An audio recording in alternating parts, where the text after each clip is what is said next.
You're listening to today's Pondering. This week's episode, The Gray Area, with Rebecca Benston and Leading the Follower.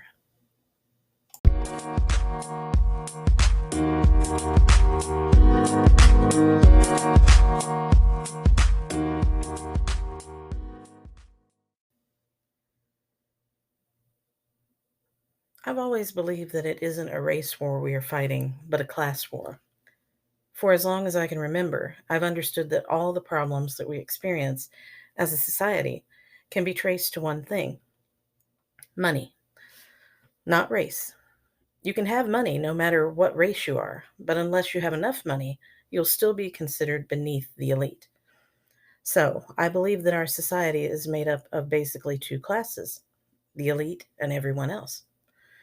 No matter what level you are at on the wealth scale, you will never be good enough for the elite, unless you are already one of them.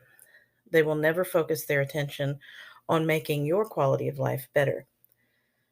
Granted, there are individuals and groups in the lower tier who act as unwitting accomplices to the elite by doing their bidding at every turn. They labor in hopes of one day being accepted into that elite status. But sadly, the joke is on them. If they're not already in the group, they never will be. They're just pawns like the rest of us, but can't see it because they're blinded by greed and the pursuit of wealth. I've never been a fan of the extremely wealthy. For many years, I had actually disliked President Trump, and I'll address him as president here because he has earned that distinction, because I thought he was just another exceedingly rich nightmare. My perception of him shifted somewhat after watching several episodes of The Apprentice. I found it to be very entertaining and impressive. And I say this because in every episode, the goal was not to help someone get rich, but to raise money for certain causes that were dear to the competitors. And every episode ended with President Trump matching whatever contributions were raised by the competitors to give to the charity of choice. I always thought that that was a really interesting concept for a TV show. And after watching it for a while, I decided that maybe I had misjudged President Trump.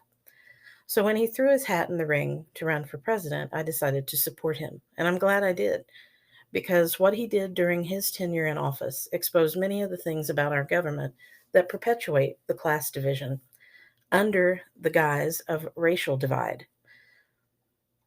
President Trump set in motion a worldwide change of perception in terms of the elite and their agenda.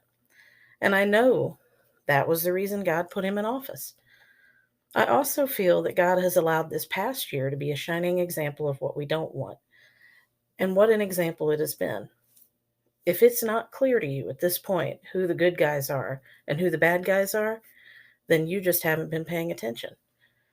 As their narrative crumbles and we see the bad guys falling to the wayside and the good guys starting to emerge victorious, I am hopeful that our future will look much, much better than our past. You may not agree with everything that President Trump stands for, but you really don't have to. I didn't support him because of his political affiliation. I was a lifelong Democrat. Or because of his money. I chose to support him because of the ideals he upheld on his show and then during his presidency. His values are the ones that most align with mine and with what God says is right. This is not a black and white issue. This is very much a gray area where the elites keep trying to cover up their world domination agenda by creating a non existent racial divide to keep the rest of us busy. If you look closely, you'll see blacks, whites, Asians, and every other nationality standing together to fight the opposition. That doesn't signify a racial divide. However, depending on how misinformed someone is about the agenda, they may be on the wrong side of the issue. So just look at the money. Look at how important money and possessions are to those around you, and it will become very clear whether or not those individuals are on the side of the elite or if they stand with the majority of us who just want things to be done right and in a moral way, with God at the center. When I look at things that way, I can clearly see who is behind the line and who is teetering dangerously on the line. The elites will never have your best interests at heart, so I never understood how anyone could aspire to be part of that group. What they are doing is all part of the devil's counterfeit illusion. This is because every blessing from God is mirrored and poorly imitated by the devil as he attempts to create something as beautiful as what God created and fails continually. Don't be fooled by what looks shiny and attractive. Their ugly comes from deep inside, and it is highly visible to those of us whose eyes are open.